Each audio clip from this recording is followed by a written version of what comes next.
하나님에게서 지원받은 여러분 모두를 축복합니다. 이 땅에 있는 모든 사람들이 하나님 안에서 살아가며 승리하는 삶을 살기를 원합니다. 특별히 그리스도 예수 안에 들어와 있는 우리들은 하나님의 권능 안에서 하나님이 원하시는 바로 그 일을 함으로 다음 세대에 하나님이 이루실 그 일에 동참할 수 있는 사람들이 되면 참 좋겠습니다.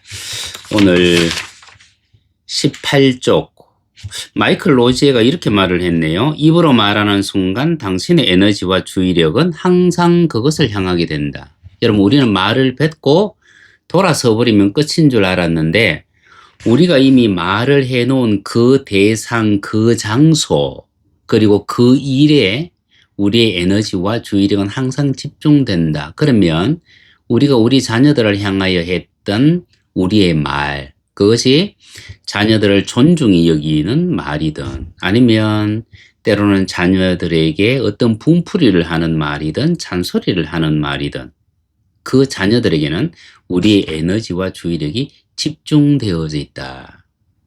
한 번의 말로 끝나는 것이 아니라 그 영향력은 계속해서 그 자리에 그 아이에게 머물게 된다는 얘기죠. 말의 에너지 20쪽에서 봅니다. 하나님에 의해 창조된 사람은 반드시 하나님이 만드신 가정이라는 울타리 안에서 살아갑니다. 또 자녀를 출산하여 다음 세대에 펼쳐질 하나님의 계획에 동참하게 되는데 하나님은 각 시대마다 되어질 일들 그리고 하실 일들을 계획하고 계세요. 그리고 그 일에 동참할 수 있는 사람으로 양육시키는 것이 우리 부모된 자들의 의무라야 합니다. 여러분, 우리는 그리스도 예수 안에서 살아간다는 것 때문에 그 교회에서 배우는 그 예정론을 잘못 배우게 되면 운명론에 빠집니다. 여러분, 운명론은 우리가 하나님 앞에 상급받는 그 자리에 나아가지 못하도록 사단이 우리에게 던져준 계략이에요. 그래서 이 운명론을 심하게 빠지게 되면 내가 이런 선택과 결정을 하는 것도 이미 운명되어져 있다, 정해져 있다라고 생각하는데 이것은 여러분 굉장히 위험한 겁니다. 여러분, 우리가 교회에서 배우는 예정론도 사실은 굉장히 위험한 논리 중에 하나입니다. 까딱 잘못하면 운명론으로 빠질 수 있기 때문입니다. 이 운명론은 하나님의 창조의 목적과 자기 자신의 가치를 스스로 제거하는 거예요. 그래서 우리는 모두 하나님의 뜻을 오해할 수 있다는 거죠. 하나님께서 우리를 번성케 하시고 번창케 하시고 영광을 누리게 하시고 부욕케 하시는데 이것이 뭐냐 하면 이것을 이루는 과정 속에서는 우리의 선택과 우리의 몫이라는 것이 항상 있습니다. 그래서 성경은 우리의 선택에 대해서 계속해서 말씀을 하세요. 하나님께서 우리에게 선택권을 주셨다는 얘기죠. 그러면 우리는 하나님 앞에 물어야 돼요. 하나님, 내가 어떻게 할까요? 어떻게 할까요? 어떻게 할까요? 그냥 묻지 아니하고 그냥 하나님의 뜻이야. 이것이 하나님의 뜻이야. 감사해. 여러분, 그것은 운명론입니다. 여러분, 제가 오늘 책을 몇 권 여러분들에게 소개를 하면서 진행하도록 하겠습니다. 여러분, 이 책은 릭 조이너가 썼던 책이에요. 가난의 영으로부터의 자유. 아주 좋은 책입니다. 이렇게 말합니다. 우리도 마찬가지로 우리가 하나님의 종이 될 것인지 안 될 것인지 선택할 자유가 있습니다. 이 선택의 문제죠. 그죠? 하나님은 우리가 하나님을 섬길 것인지 섬기지 않을 것인지 우리가 선택하도록 허락해 주셨습니다. 여러분, 이 예정론에 잘못 빠지면 뭐냐면 내가 구원받고 구원받지 않는 것은 하나님이 이미 예정해 놓으셨다는 거예요. 여러분, 그렇게 이렇게 예정론을 붙잡아 버리면 우리는 하나님 앞에서 아무런 선택권이 없어요. 예정론의 주 핵심은 뭐냐면 내가 주 예수를 믿으면 구원을 받는다라고 하는 것이 예정론이지, 내가 이미 예수 믿고 구원받게 될 것을 못을 박듯이 하나님이 못을 딱 박아 놓은 것은 아니에요. 여러분, 이런 소리 하면 제가 또 이단 소리 틀림없이 듣습니다. 그런데 분명한 것은 내가 예수를 믿으면 구원받는다는 것이 예정론이지, 나라고 하는 사람이 구원받도록 하나님이 못을 딱 박아 놓은 것이 예정론이 아니에요. 그것은 운명론이 되어져 버립니다. 그래서 우리는 예정론을 오해하지 말아야 돼요. 그 다음 두 번째, 이 그레암 쿡이라는 분이 쓴 책인데요. 거룩한 대면. 이 책에서도 이분이 이렇게 말을 합니다. 주님은 언제나 사역 가운데서 주님의 백성들에게 자치권을 부여해 주셨다. 자치권을 부여해 주셨다. 내가 선택하고 내가 결정하고 그리고 일을 할 수 있도록 해 주셨다는 얘기예요. 여러분, 우리는 기계적인 사람이 아닙니다. 어떤 선택과 결정을 할 수 있고 그것에 대해서 책임을 져야 되는 사람입니다. 로렌 커밍햄, 이분은 우리나라에도 몇 번 왔던 분이에요. 벼랑 끝에 서는 용기. 이거는 말합니다. 선택은 여러분의 것입니다. 안락하고 평범한 삶을 살 수도 있고 하나님과 새로이 동력하는 전율을 맛볼 수도 있는데 그 선택은 누구의 몫이다? 우리의 몫이라는 얘기예요.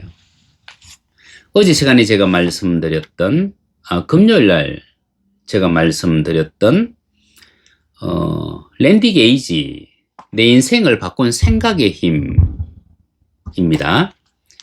여기서는 이분은 이렇게 얘기합니다. 머지않아 영혼이라는 정원의 주인이 되어 있는 자신을 발견하게 될 것이다. 아울러 당신이 상황에 쫓기는 희생양이 아닌 상황을 만들어가는 주체임을 깨닫게 될 것이다. 인격을 형성하고 상황을 만들고 운명을 결정짓는 것은 당신이 우선순위에 두는 생각들이다. 여러분, 하나님께서 우리에게 생각을 주셨을 때는 우리 스스로 판단하고 그리고 선택하고 그리고 결정하고 추진하라는 겁니다. 다만 하나님이 우리보다 더 좋은 생각과 더 나은 계획을 가지고 있기 때문에 우리는 하나님 앞에 물을 수 있는 자유가 있다. 그리고 그 권리가 있다. 그것을 사용하라는 얘기입니다. 여러분, 세계적인 책입니다. 워처만 리의 영에 속한 사람. 여러분, 이 책은 영문으로 번역이 되어졌고 세계 수많은 사람들이 이 책을 읽었습니다. 여기서 이분은 이렇게 얘기합니다. 자유의지가 없다면 인간은 기계적으로 행동하는 동물에 불과할 것이다. 사고의 기구라고 할 수 있는 지성은 우리의 지적 능력을 나타낸다. 여기에서 지혜와 지식과 추리가 나온다. 이것이 부족할 때 사람은 어리석고 둔하게 되는 것이다. 우리는 기계적으로 행동하는 어떤 동물이 아니라는 얘기. 하나님께서 우리에게 사고할 수 있는 능력을 주셨기 때문입니다. 그래서 생각과 선택은 우리의 몫이에요. 자, 그 다음에 마지막으로 또 제가 한 권 소개합니다. 달라스 윌라더, 하나님의 모략. 여러분, 이 책은 여러분들 책을 읽고 싶은 책을 여러분들이 찾고 계시다면 이 책은 여러분 무조건 읽으십시오. 물론 책이 어렵긴 합니다만 굉장한 책입니다.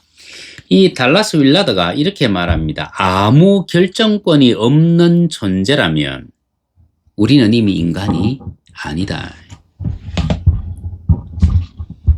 여러분, 그러면 하나님의 은혜 가운데 살아가는 우리는요, 선택권과 결정권이 다른 일반인들보다 훨씬 더 크다는 것을 아셔야 돼요. 그리고 그 선택과 결정에 대한 책임은 본인이 져야만 됩니다. 그래서 우리는 하나님 앞에 지혜를 구하는 거예요. 총명을 구해야 한다는 겁니다. 20쪽 네 번째 줄 봅니다. 하나님께서는 최초의 사람인 아담과 하와에게 또 홍수에서 살아남은 노아와 그 아들들에게 생육하고 번성하여 땅에 충만하라고 말씀하셨습니다. 아름다운 아내가 있었지만 자식이 없었던 아브라함에게는 큰 민족을 이루실 것을 말씀하셨고, 아직 혼인도 하지 않았던 이삭에게는 하늘의 별과 같이 번성할 것을 말씀하셨고, 야곱에게는요, 땅에 티끌같이 되어서 동서남북에 편만할 것을 말씀하셨습니다. 여러분, 해야 될 일이 너무나 많아요. 그죠? 여러분, 하나님께서 우리가 해야 될 일을 전부 다 예정해 놓으시고 하나님께서 기계적으로 이끌어 가신다 그러면 하나님께서 당신의 사람들에게 하라, 하지 말라 이 말씀을 하실 필요도 없는 거예요. 그죠? 그냥 끌고 가면 될 것이기 때문에. 그래서 이런 명령을 주신 하나님은 특별히 부모된 자들에게 할 일을 더 많이 주셨다. 부모들은 자녀를 출산하고 양육해서 하나님의 약속이 다음 세대에 이루어질 수 있는 터전을 마련해야 될 자들이기 때문입니다. 그래서 뭐냐면 부모는 그 자식이 자신보다 더 나은 열매를 맺을 수 있도록 인도해 가야 돼요. 그래서 제가 예전에 보좌를 경험하라 하면서 말씀드렸던 것처럼 저희의 이 천정이 우리 자식의 바닥이 될 수 있도록 해야만 합니다. 여러분, 저희의 아들이 사회에서는 그러면은 지금은 어떻게 불리느냐 하면 저는 여러분 최선을 다해서 목사가 되고 박사가 되고 교수가 되었습니다. 그러면 제 아들은 어떻게 불려지느냐 하면 허목사의 아들, 허박사의 아들, 허교수의 아들이에요. 이 교수, 박사, 목사라고 하는 것이 제가 이룬 최고의 천정입니다만은 제 아이는 이미 이 천정을 밟고 있잖아요. 허목사의 아들, 허교수의 아들, 허박사의 아들. 또 제 아이는 성장하면서 또 자신의 그 천정을 만들어 가겠죠. 그러면 저희의 손자는 다시 자기 아버지가 만들어 놓은 그 천정을 밟고 다시 성장할 것입니다. 하나님께서는 우리에게 이 최선을 다하는 부모가 되길 원하시는 거예요. 그래서 우리는 열심히 살고 그리고 우리의 자식들을 존귀히 양육함으로 말미암아 우리의 천정을 밟을 수 있는 사람으로 만들어 가야 되는데 거기에 있어서 가장 중요한 것이 뭐냐 하면 그 자녀를 향한 우리의 말입니다. 자녀들이 하나님을 경외하고 하나님의 모든 규례와 명령을 지키도록 교육할 의무가 주어졌고 존중하는 만큼 바른 교육을 할 수 있습니다. 또 자녀에게는 부모를 공경하고 부모의 명령을 존중하며 그 모든 훈계를 지킬 의무가 이렇게 딱 주어져 있습니다. 그래서 부모와 자녀 서로 간의 의무는 서로를 신뢰할 때에 가능합니다. 그리고 이 신뢰는 하나님에 대한 신뢰와 직결됩니다. 그래서 부모는 자녀에게 하나님을 보여주는 존재이고 자녀는 부모에게서 하나님의 이미지를 발견합니다.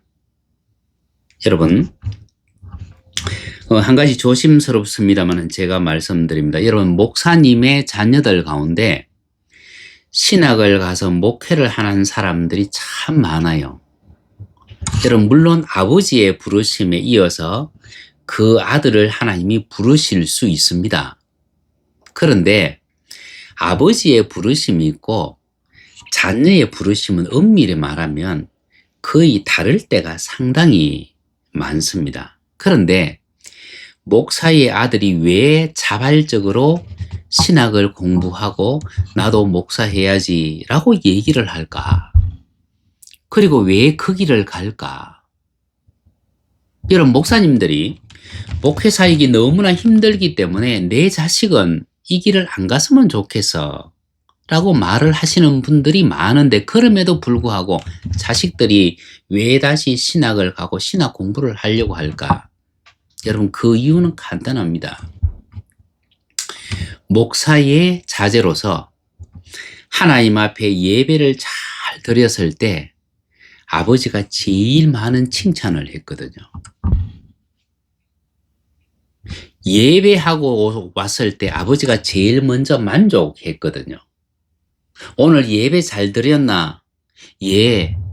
오늘 선생님 말씀도 잘 듣고 예배도 잘 드리고 찬양도 잘하고 성경 암송도 잘해서 했을 때 아버지가 가장 기뻐하셨거든요.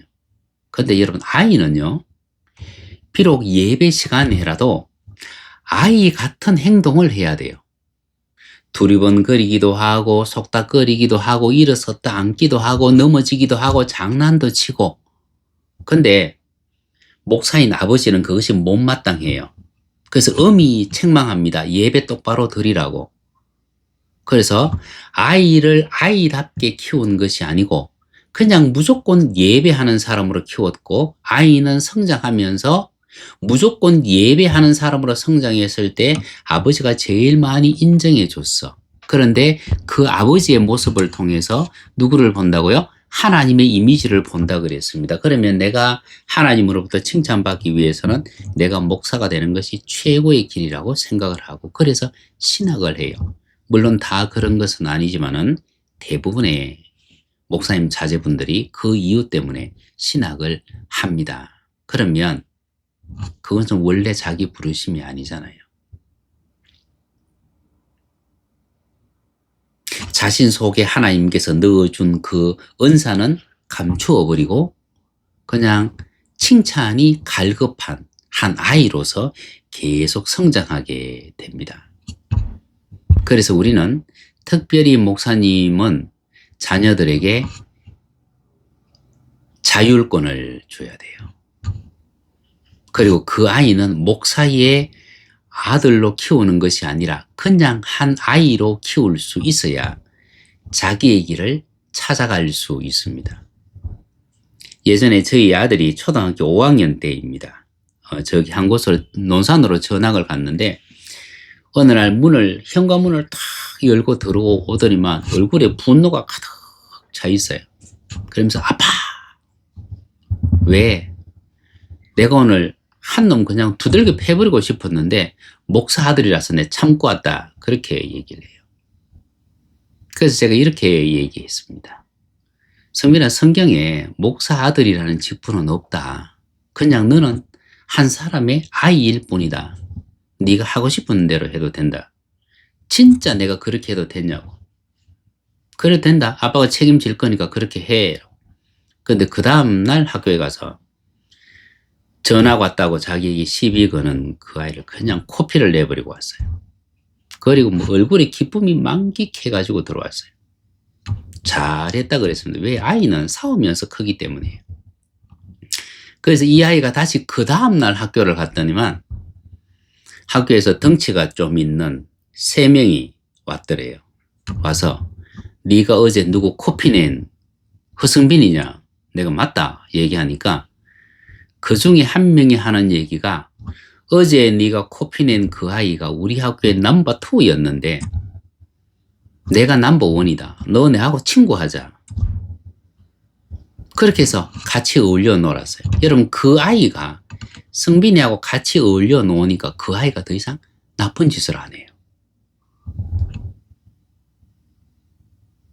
함께 부모님 집을 서로 방문하고 함께 놀고 함께 먹고 함께 여행까지 가더라고요.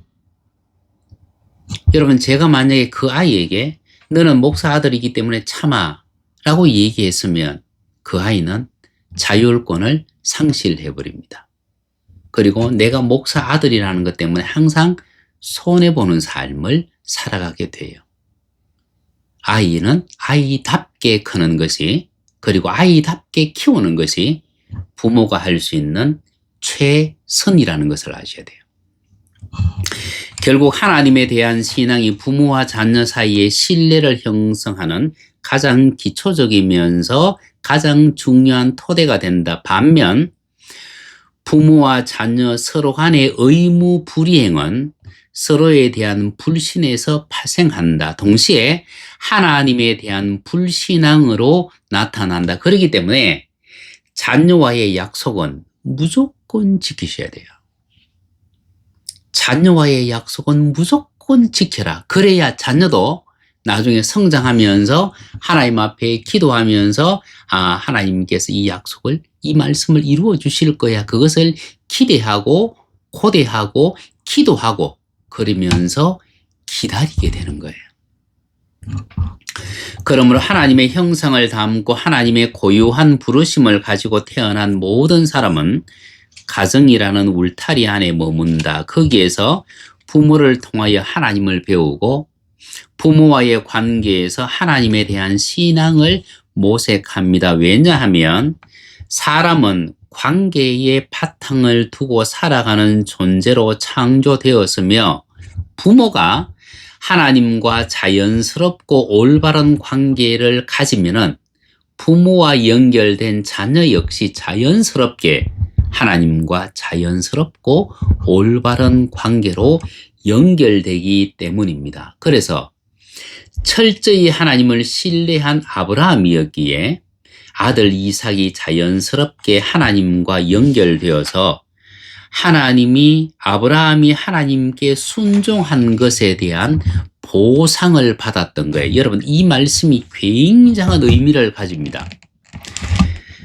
창세기 26장 5절, 이는 아브라함이 내 말을 순종하고 내 명령과 내 계명과 내 율례와 내 법도를 지켰음이니라 하시니라. 하나님이 지금 이삭을 축복하세요. 이삭의 때에 흉년이 들었습니다. 이삭이 지금 글 아래 머물고 있습니다. 그런데 하나님이 글 아래에 있는 이삭에게 나타나서 하시는 말씀이 애굽으로 내려가지 말고 이 땅에 머물러라. 내가 이 땅을 너와 내 자손에게 줄 것이며 내 자손을 하늘의 별과 같이 번성하게 할 것이며 이 모든 땅을 내 자손에게 주리라. 그리고 내 자손으로 인하여 천하 만민이 복을 받으리라. 그런데 이것은 뭐냐면 아브라함이 내 말을 듣고 내 명령과 내 계명과 내 율례와 내 법도를 지켰기 때문이다. 여러분, 이 얘기는요, 부모는 자식의 삶을 미리 끌어와서 대신 살아줄 수 있다는 얘기예요. 여러분, 말을 이렇게 하면 제가 또 이단이라는 소리를 또 들을 수 있어요. 그럼에도 불구하고 이 말은 여러분 꼭 해야 됩니다. 하나님이 이삭을 축복하시는데 축복하시는 그 이유는 그 아버지 아브라함이 하나님의 말씀을 순종하고 명령을 지키고 계명을 지키고 율례를 지키고 법도를 지켰기 때문이다. 이 얘기는 무슨 얘기예요? 부모는 자식의 삶을 미리 대신 살아줄 수 있다는 얘기예요. 그러면 우리의 자식들이 하나님 앞에서 정말 은총 가운데 살아갈 수 있도록 하기 위해서는 뭐예요? 내가 하나님 앞에 먼저 모범을 보여야 됩니다. 서두에 제가 말씀드렸습니다. 제가 이루어 놓은 그 천정이 우리의 자식들이 밟고 살아갈 수 있는 바닥이 되어진다 그러면은요, 내가 어떻게 사느냐에 따라서 우리 자식들의 삶이 달라져요. 내가 하나님께 얼마나 가까이 갔느냐에 따라서 우리 자식들이 하나님을 얼마나 가까이 가느냐가 결정됩니다. 그러면 우리는 하나님 앞에서 부모로서의 우리의 책임, 이것이 얼마나 크다는 것을 우리가 실감하게 되는 거예요. 22쪽 두 번째 줄. 또한 자신의 괴로움을 말하고 서원을 고백할 정도로 하나님을 신뢰한 한나였기에 아들 사무엘이 자연스럽게 하나님과 연결되어 일평생 기도하기를 쉬지 않는 사람이 되었는데, 여러분 사무엘 상에 보면 한나가 기도를 합니다. 한나가 기도를 하는데, 여러분 지금 한나가 지금 성전에 올라가서 기도를 하고 있어요. 실로에서. 여러분 실로에서 한나가 기도를 했는데 이 한나의 아들이 결국은 어디로 갑니까? 실로 성전에서 기도를 한 한나였는데 아이 사무엘은 태어나서 불과 젖을 떼자마자 이전에는 성전에서 커요. 여러분. 그럼 이 하나님과의 관계 속에서 사무엘은 어디서부터 출발합니까? 성전에서부터 출발을 하는 거예요. 한나가 성전에서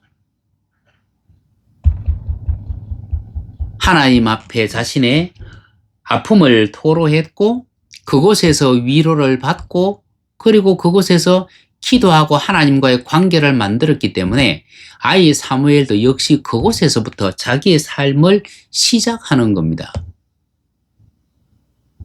그래서 우리는 우리의 자식들에게 신앙생활 똑바로 해라, 뭘 바로 해라고 말하는 것이 아니라 내가 하나님과 온전한 관계를 맺고 내가 하나님께 가까이 나아가면 우리의 자식들도 바로 그곳에서 하나님께로 더 가까이 나아갑니다. 생명의 공급자이신 하나님을 찾는 길은 하나님과 올바른 관계를 가진 부모와 자녀의 친밀한 신뢰에서 가능하게 된다. 이처럼 부모와 자녀의 상호 신뢰는 자녀의 미래를 윤택하게 하고 미래에 주어질 난관을 극복할 힘을 주고 그리고 하나님 앞에 지조 있는 신앙을 소유하게 합니다. 자녀에 대한 부모의 신뢰와 말은 단순한 애정 표현이나 의사소통의 도구를 넘어섭니다. 자녀의 미래에 대한 심리적이고 그리고 영적 틀을 만들어버리고 자녀의 미래적인 삶 전체를 규정하고 이끌어 나가는 에너지가 됩니다. 그리하여 부모의 말은 여러분 이 얘기는 제가 리사 하텔이라고 하는 분이 썼는 어머니의 소명이라고 하는 책에서 제가 인용했습니다. 어제 이 책을 미리 찾아 놓는다고 정말 고생했습니다. 찾다가 못 찾았는데 결국 어제 저녁 늦은 시간 퇴근하면서 제가 이 책을 찾았어요. 그래서 제가 오늘 마침 찾았기 때문에 이 책을 바로 인용합니다. 여러분 이 책에서 리셀 하텔이라는 분 이렇게 말합니다. 부모의 언어는 특히 어머니의 언어는 자녀들을 뛰어나게도 하고 실패하게도 하고 진보하게도 하고 퇴보하게도 할 수 있으며 기쁨을 주기도 하고 슬픔을 주기도 하고 자유를 주기도 하고 속박을 주기도 한다. 엄마의 말이. 우리의 말은 아이를 번창하게도 하고 공포에 잠기도록 만들 수도 있다. 상처를 주기도 하고 치유할 수도 있다. 사람을 정죄하기도 하고 희망을 주거나 자유하기도 할 수 있다. 그러면서 뒤에 넘기면 또 중요한 말을 하나 합니다. 당신이 자녀들에게 축복하는 말들을 하지 않으면서 단지 자녀들이 잘 되기를 생각한다면 잘못 생각한 것이다. 한 번 더 말씀드립니다. 당신이 자녀들에게 축복하는 말들을 하지 않으면서 단지 자녀들이 잘 되기를 생각한다면 잘못 생각한 것이다. 그래서 축복의 말을 많이 하라는 얘기예요. 저는 여러분 저희 아들이 지금 28살입니다. 전화를 오든지 제가 전화를 하면 꼭 하는 얘기가 있습니다. 아들도 저에게 똑같은 얘기합니다. 사랑하는 아들, 아들 사랑해. 주변에 있는 모든 사람들이 너를 높이고 너를 존중하기를 원해. 그리고 기도할 때도 항상 전화 끝에는 기도를 또 해달라 그러고 저도 해줍니다. 사람들에게 존중받기를 원하며 하나님과의 관계 속에서 승리하기를 원합니다. 주변에 더 많은 사람들이 모여들기를 원합니다. 이렇게 기도를 하는데 여러분 정말 주변에 좋은 사람들이 정말 너무나 많이 모여요. 여러분 미국인들이 현지 미국인들보다 이 아이를 더 좋아해줘요. 그리고 이 아이가 가면 그냥 가격도 그냥 세일을 해줘요. 되지 않는 것도 되도록 해서 이 아이에게 줘요. 그래서 너무너무 정말 자기의 인생을 즐기면서 지금 살아가고 있어요. 제가 이 얘기를 하는 것은 뭐냐면 여러분들의 자녀들을 그만큼 많이 축복하라고 말씀드립니다. 아이의 허물은 내 것이고, 그죠? 나의 의와 그리고 나의 공은 전부 아이의 것이에요. 여러분 그 마음 자세로 여러분들이 살아가셔야 됩니다. 또 자녀들에게 상상력과 창의력을 제공하기도 하고 제한하기도 하여 자녀들이 부모의 말로서 한정 지어 놓은 울타리 안에서 생각하고 행동하게 한다. 여러분 내 말은 아이에게 울타리가 됩니다. 그래서 아이를 옥죄을 수 있는 올무가 되기도 하고 아이가 마음껏 뛰어놀 수 있는 울타리가 되기도 합니다. 여러분 우리는 우리의 자녀들을 사육하는 것이 아니고요. 사실은 방목을 해야만 돼요. 방목이라는 얘기는요. 큰 울타리를 쳐놓으면 됩니다. 큰 울타리를 쳐놓으면 됩니다. 저희 아이가 자랄 때 제가 아이에게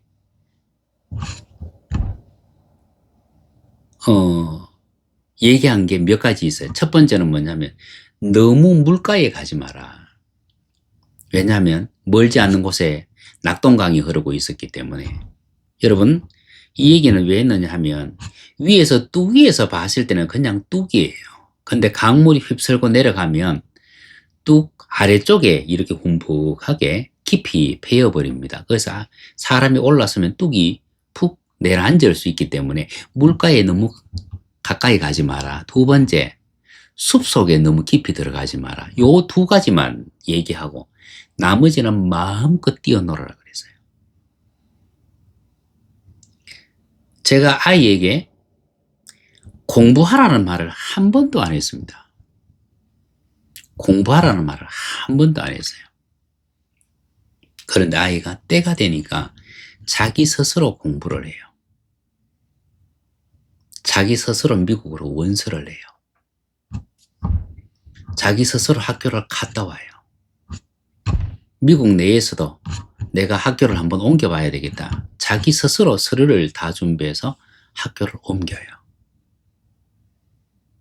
공부하라는 말 한 번도 안 했음에도 불구하고 자율적으로 다 하더라요. 여러분 그것이 어디에서 나왔느냐 하면 제가 울타리만 쳐놨기 때문에요. 크게 마음껏 뛰어놀 수 있도록. 그래서 우리의 말은 아이들을 방목할 수도 있고 아이들을 사육할 수도 있습니다.